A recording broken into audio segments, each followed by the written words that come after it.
Oh, hello there. My name is Laurelyn Stark, and today I wanted to talk to you a little bit about some silly behaviors that can really sabotage your success that I see and I have also done myself. And I just wanted to shed some light on some of these behaviors because I think denial is a powerful thing, and I think that we can do things, whether consciously or unconsciously, to sabotage ourselves and our success. And sometimes it takes somebody else just pointing it out before we become aware that we're doing this silly thing. So you are joining me live on the drive. I do this every single Tuesday on my commute. Joining me here and supervising is my dog Mo. He's in the background here. And yeah, so some sabotage-y type stuff. One thing that seems super simple, and maybe it's obvious here because it is tax time in Canada and I believe in the States as well, but yeah, saving for taxes. So as a self-employed person, what happens is you make all these sales, hopefully, and you've got your bank account, your business bank account, and ideally you have a separate business bank account and a personal bank account. You want to have those two things separate because doing your books, if they are just one account, is an absolute nightmare. It's going to cost you a fortune. So separate your bank accounts. But one thing that I see is that we don't necessarily put aside any money for taxes, and that can be absolutely so bad. I can't even think of the word of how bad. Terrible, maybe. Horrible. You don't want to get yourself in trouble with Revenue Canada, or if you're in the States, with the Internal Revenue Service. And if you do get yourself in a little bit of debt, there's a couple ways that you can actually get yourself in trouble. Number one is failure to save up on each month, whatever your sales are, making sure that you are saving up sort of the equivalent of what your income tax would look like, whether that's I have a corporation, so I pay really high corporate tax and then I pay lower personal tax.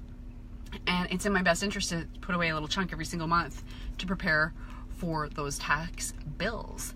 Another way that can get you in trouble is not putting away money for GST and PST. So if you are making, I believe it's over $14,000 or $17,000 a month with your small business, you are required by law to charge GST or PST depending on your province. And then you are required to take that money and give it to the government. So if you're spending that money and you are not putting away approximately 25% of your net sales, give or take, then you are setting yourself up to be in big trouble. So those are some of the things you want to look at if you are starting up and starting out in business. As well, I wanted to just say that if you do have some debt with Revenue Canada, I think everybody owes them. I think that's how they like it, frankly. But definitely what you want to do is not ignore that debt. You want to get on the phone and call them all the time and let them know what it is that you're doing to pay off that debt, and then they won't get angry and send you threatening notices, etc., etc. This comes from my own experience where, you guys will probably laugh at this, but Revenue Canada would send these pieces of paper saying, hey, this is the form we need you to fill out to file your GST every single month. And literally, you guys, I used to throw those things in the garbage. I didn't know what they were, and I was whatever, government stuff. So dumb, but I didn't know that it was important. And yeah, eventually they were yeah, so you had however many, thousands of dollars worth of sales and you should have been charging GST, and it was a big, hairy ordeal. So that brings me to getting professional help with your finances. It's so worth it to pay a bookkeeper and an accountant to go through and make sure that you are reconciled every single month and just have those records all pristine, because also they can tell you about things that you can write off that you may not be writing off. So you can write off stuff like your rent, some portion thereof, your utilities, your phone, your internet, some portion of your travel, your gas, and if you're not taking advantage of those write-offs, you are giving the government free money. So that is not a good way to be successful. That is, I think, silly. We shouldn't give the government any more money because, as far as I'm concerned, they just spend it on silly things like private jets and whatnot and so forth, but it's a whole other story. So that's one of the silly behaviors, is just financial management, getting real about it. We gotta deal with the government, we gotta pay taxes, it's a fact of life. So proactively managing that as best you can. And I mean, if you get behind, it happens, it's not a big deal. It's just about facing the music and and staying in contact with Revenue Canada and making sure that they don't get angry, because as long as they, in my experience, as long as they know that you are aware that there's a debt and that you create a payment plan with them, then they're totally happy, as long as you do what you say you're going to do and stay in touch. So that is one of the behaviors that I see sabotages people, where they're like, oh my God, I owe the government money, and then they just like ignore the calls and they ignore the letters. And like, that's the worst thing you can do. If you have any assets, for example, oh, I don't know, a house, they can come and take that away from you. Like, they have that power. So you don't want to mess around with that sort of thing. So taxes, kind of an obvious thing, but I thought I would just mention that because a lot of folks starting out that don't necessarily have an accountant or a bookkeeper at the moment may not necessarily be aware of what they should be doing, right? So that stuff's pretty important, and you can get yourself in a lot of trouble. Moving on to the next thing that I wanted to say. So in terms of behaviors, one thing that's really, really interesting that I do myself, and people do this all the time, is we say we want one thing and then we do something that's opposite to undermine our behavior. So for example, like, I want to perhaps what is it? I want to be punctual, but I always leave 5 minutes late. And this is actually a problem that I have. And I know that I have that problem. And sometimes I'm on time, but usually I'm about 5 minutes late. And it's because I leave 5 minutes late. And I know I should leave earlier, but I don't. So that's just an example, a little bit of self-awareness, because sometimes as soon as we become aware of what the behavior is, then we can change it sort of in the moment. But just taking a look at I think answering the question, what are you doing that is actually sabotaging the things you say you want? Just answering that question can be very, very illuminating, and we can just individually, because everybody's different, you can just kind of take a look at what it is that you're doing, because we all do something, right? We're like, oh yeah, I want to drop a dress size, and then we eat ice cream every night. So anyways, it's just good to shed some light on what's not working or what we're doing that is against what we said we're trying to do. So when we do that, we're just humans, right? We're just trying. So other things are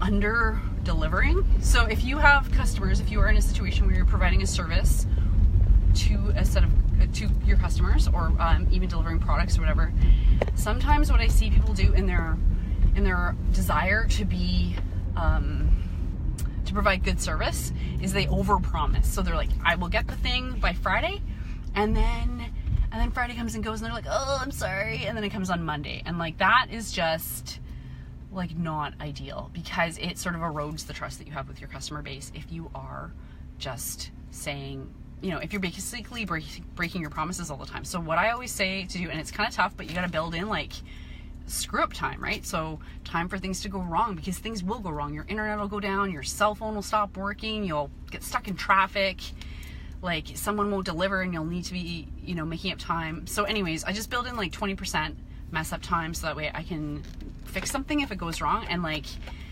then I extend it by another couple days. So I usually tell my customers, say for example, I'm yeah, I can get that done and over to you on Friday. Ideally, I strive to get that over to them for Wednesday, because then they're like, oh my God, she's early, as opposed to being late, right? So anyways, that's just something that I see people do. There was very specifically one vendor that I was dealing with, and he was super fantastic in every regard except for that regard. He's like, yeah, I'll have it to you on Friday. And I'm like, dude, it's Friday, it's 8 o'clock at night.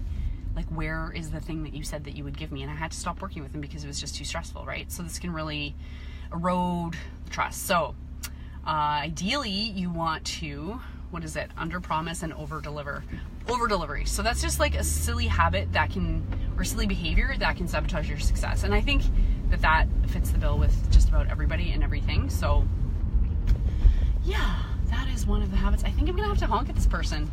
I don't really like doing it, but you are not. 5:30 p.m. They're allowed to turn left. Rats. I just had to check the time. I'm behind a lefty. Anyways, okay, some other things that I think I see a lot, and I do myself as well, is taking on too much. And this can help you, or this can be the cause of under delivering. So if you're taking on too much, just doing absolutely everything. And I think in the beginning in your business anyways, you can definitely find yourself in that position.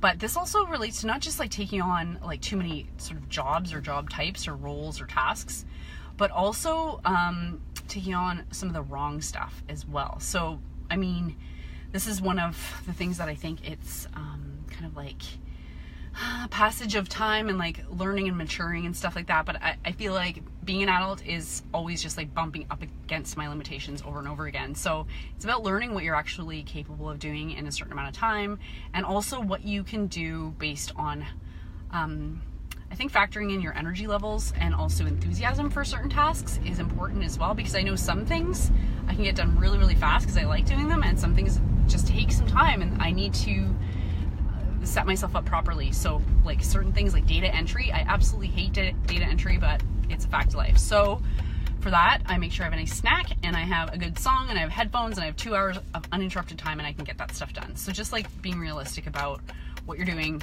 I'm a huge fan of delegating, and if you haven't heard me talk about this before, there is a website called Upwork. That's upwork.com, and you can post a job and outsource it to people all over the world. And the benefit of that is that you can get stuff done for like $5. And say what you may about outsourcing things to places where they don't pay people as much, but I think it's fantastic. It's an awesome option. Another website is Fiverr. That is Fiverr.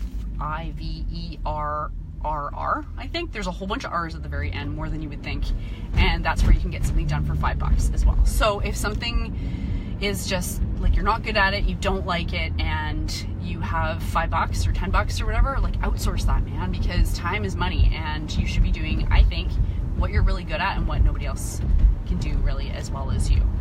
So those are some things that I see people doing, and I've struggled with myself in the past, or still struggle with, is taking on too much. And then also kind of what's related to that is not saying no.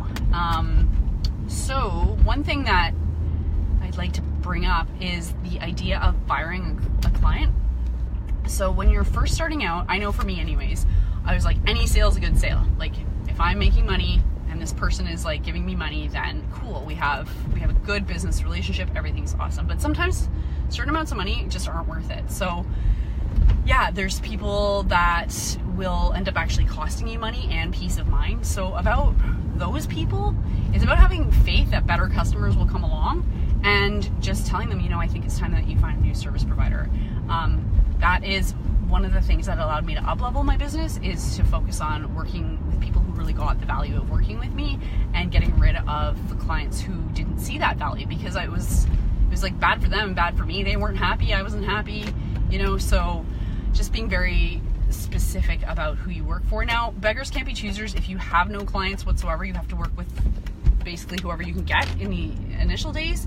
But after that, I'm telling you, firing clients is really, I think, part of the process of evolving and really getting clear on your value as a small business owner, and also just being really clear about what's worth your time and what's worth your money. So those are some behaviors that I think I've just seen, and again, I struggle with as well, in terms of things that can impact your success. And not gonna hit a pedestrian or 7. Pretty good plan not to do that. So that's my experience and the thing I wanted to chat with you about live on the drive. And now I'm here at the grocery store and I'm gonna get myself some food because I'm hungry. So thanks so much for watching. If you found this valuable, if there's anything in this video that you liked, please hit the like button. I'm powerless over Facebook's algorithm, which means that I can't get this out to self-employed and small business owners without your help. So definitely please hit the like button. Leave me a comment if you have any questions, or if you just want to say, hey, I'd love to hear from you. And I would love also if you would share this with your network.